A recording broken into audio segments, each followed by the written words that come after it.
तर उद्या सुनावणी आहे, त्यापूर्वी तुम्ही एक पोस्ट केली आहे की उद्या एकनाथ शिंदे कदाचित विलीन होण्याची शक्यता आहे. काय नेमकं ही कायदेशीर बाबी आहे की तुम्हाला असं वाटतं की ते होईल? काय आहे की सगळा जो सत्ता संघर्षाचा भाग आहे तो सर्वोच्च न्यायालयात पोहोचला आणि सर्वोच्च न्यायालयाने सुरुवातीला आपल्याला आठवत असेल तर एक निर्णय दिला, तेव्हा सुट्टीकालीन न्यायालय कार्यरत होतं आणि तेव्हा विषय फक्त एवढाच सर्वोच्च न्यायालयासमोर होता की राज्यपाल भगतसिंग कोश्यारी यांनी जो बहुमत चाचणीचा निर्णय दिलेला आहे तो थांबवावा, कारण की त्यांना तसा अधिकार नाही. मंत्रिमंडळाच्या सल्ल्याने त्यांनी वागलं पाहिजे, परंतु त्यांनी स्वतःच तसा बहुमत चाचणीचा आदेश दिला होता. पण सर्वोच्च न्यायालयाने सांगितलं की आम्ही बहुमत चाचणीचा हा आदेश थांबवू शकत नाही आणि तेव्हापासून खरं तर एकनाथ शिंदे यांना खूप मोठी ताकद मिळाली आणि सगळा सत्ता संघर्ष आपण पाहिला की वेगळ्या वळणावर गेलेला आहे. आता सध्या सर्वोच्च न्यायालयामध्ये सातत्याने तारखा होत असलेला जो विषय आहे, ज्याच्यामध्ये शिवसेना हे नाव आणि पक्षचिन्ह जे निवडणूक आयोगाने एकनाथ शिंदे यांना दिलं, तो निर्णय योग्य आहे का या संदर्भातला वाद सर्वोच्च न्यायालयामध्ये आहे. त्याचबरोबर हा सुद्धा विषय आहेच की राहुल नार्वेकर यांना ज्या विश्वासाने सर्वोच्च न्यायालयाने जबाबदारी दिली होती की त्यांनी कायदेशीर निर्णय 10व्या शेड्यूलनुसार घ्यावा की कोण पात्र आहे आणि अपात्र आहे, तो सुद्धा विषय सर्वोच्च न्यायालयात प्रलंबित आहे. आता उद्या सर्वोच्च न्यायालयामध्ये सिरियल नंबर 37 वर ही केस लागलेली आहे असं दिसते. पक्षचिन्ह आणि शिवसेना या नावाबद्दलचा निर्णय यावर सगळी चर्चा झाली पाहिजे, परंतु 37 नंबरला केस लागलेली असल्यामुळे ती केस 4 वाजेपर्यंत पोहोचण्याची शक्यता खूप कमी आहे, कारण की इतर काही केसेसमध्ये काही काळ लागणार आहे, विलंब लागणार आहे आणि त्यामुळे त्या कालावधीमध्ये ती केस लागणार नाही असं दिसते.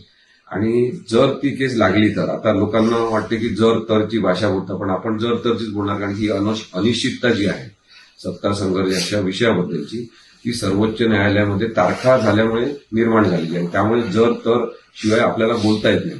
तर जर ही तारीख उद्या लागली तर सर्वोच्च न्यायालयाने आधी सांगितल्याप्रमाणे त्याच्यावरची सुनावणी घेण्यात येईल. त्यांनी स्पष्टपणे विचारलं होतं की तुम्हाला आर्ग्युमेंटला किती वेळ लागेल, तेव्हा उद्धव ठाकरे यांच्यातर्फे कपिल सिब्बल सरांनी हे सांगितलं होतं की आम्हाला 2 तासाचा कालावधी लागेल. तर मग विरुद्ध पार्टीच्या लोकांनी सांगितलं की आम्हाला 3-4 तास लागतील. तर ते सर्वोच्च न्यायालयाने सांगितलं की ठीक आहे, त्या दिवशी सुनावणी पूर्ण झाली नाही तर आपण दुसऱ्या दिवशी घेऊ. पण आज जर सुनावणीसाठी हे प्रकरण लागलंच नाही, म्हणजे रीच झालं नाही, तर मग पुढची तारीख येईल आणि ते दुर्दैव असेल असं मला वाटते. पण जर सुनावणी झाली तर निर्णय नक्कीच उद्धव ठाकरे यांच्या बाजूनी होण्याची शक्यता ही जास्त आहे. म्हणजे माझ्या कायदेशीर समजेनुसार ती शक्यता, संविधानिक सगळे आपण निर्णय पाहिले याच्या आधीचे, संविधानिक तरतूद पाहिली, 10व्या परिशिष्टाचा अर्थ पाहिला, निवडणूक आयोगाचे जर आपण अधिकार काय आहे ते जर आपण तपासले तर उद्धव ठाकरे यांच्या बाजूनेच निकाल लागून शिवसेना हे नाव आणि पक्षचिन्ह हे परत उद्धव बाळासाहेब ठाकरे यांच्याकडे येऊ शकते आणि तशा वेळेस मग एकनाथ शिंदे हे अनाथ होतील, कारण की त्यांच्याकडे पक्ष राहणार नाही. मग पक्ष त्यांच्याजवळ नाही का असा आपण जर प्रश्न विचारला तर तसं नाहीये. त्यांच्या आत्ताच्या पक्षाची ओळख ही अमित शहांचा महाराष्ट्रातील पक्ष अशीच आहे. त्यामुळे अमित शहा त्यांना भाजपमध्ये सामावून घेतील. भाजपमध्ये जर ते जाणार असतील तर त्यावेळेस मग परत असा प्रश्न येणार की सगळेजण भाजपमध्ये जाणार का, तर एकनाथ शिंदे यांच्यासोबत निवडून गेलेले अनेक जण सुद्धा भाजपमध्ये जाण्यासाठी इच्छुक नसणार आहेत, ही वस्तुस्थिती आहे. आता महानगरपालिकांचा विचार करायचा तर त्यातले अनेक जण हे त्यांच्या मूळ शिवसेनेमध्ये म्हणजे स्वगृही उद्धव बाळासाहेब ठाकरे यांच्याकडे परत येऊ शकतात आणि असं जर झालं तर मुंबई महानगरपालिकेचा महापौर कोण असेल इथपासून तर सगळे राजकीय गणित बदलू शकतात. या शक्यता वारंवार मी व्यक्त केल्या, कारण की जर निर्णय दिला तरची ही गोष्ट आहे आणि बऱ्याच जणांना असं वाटते, ते फेसबुकवर लिहितात, ट्विटरवर लिहितात, मी काही पण लिहिलं तर त्याच्यावर प्रतिक्रिया देतात की काही होणार नाही, सुप्रीम कोर्टात काही होत नाही. तर अशी नाराजी आणि उदासीनता लोकांमध्ये निर्माण होणं हे चांगलं नाही.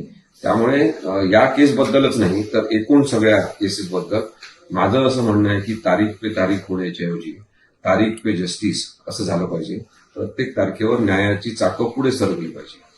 मग एकनाथ शिंदेचा पक्ष अपात्र होईल असं तुमचं म्हणणं आहे. आता जे आमदार निवडून आले, त्यांचे जे महानगरपालिकेत काही सत्ता आली, त्याचं काय? आता हा प्रश्न अनेक जण विचारत आहेत की जर एकनाथ शिंदे यांच्या विरुद्ध निकाल झाला तर मग त्यांच्या सोबत निवडून आलेल्यांचं काय? तर ज्यावेळेस निवडणुका झाल्या होत्या त्यावेळेस त्यांना कायदेशीररित्या तो पक्ष बहाल करण्यात आलेला आहे. त्यामुळे त्या निवडणुका बेकायदेशीर झाल्या आहेत आणि ते सगळेजण आता अपात्र असं होऊ शकत नाही. पण त्यांच्याजवळ पक्ष राहणार नाही, म्हणजे ते बिना पक्षाचे सगळेजण होतील. त्या अर्थाने मी ते अनाथ होतील असं म्हटलं. मग जे अनाथ असतात त्यांनी कुठे जायचंय त्यांनी ते ठरवायचं असते. आता ज्यांना भाजपमध्ये जायचं असेल त्यांच्यासाठी भाजपमध्ये जागा करून देण्यात येईल. परंतु हे सुद्धा आपल्याला माहिती आहे की भाजपमध्ये खूप मोठी गर्दी झालेली आहे. म्हणजे एकीकडे आपण पाहतो की अनेक भ्रष्ट लोकांना त्यांनी सामावून घेतलेलं आहे.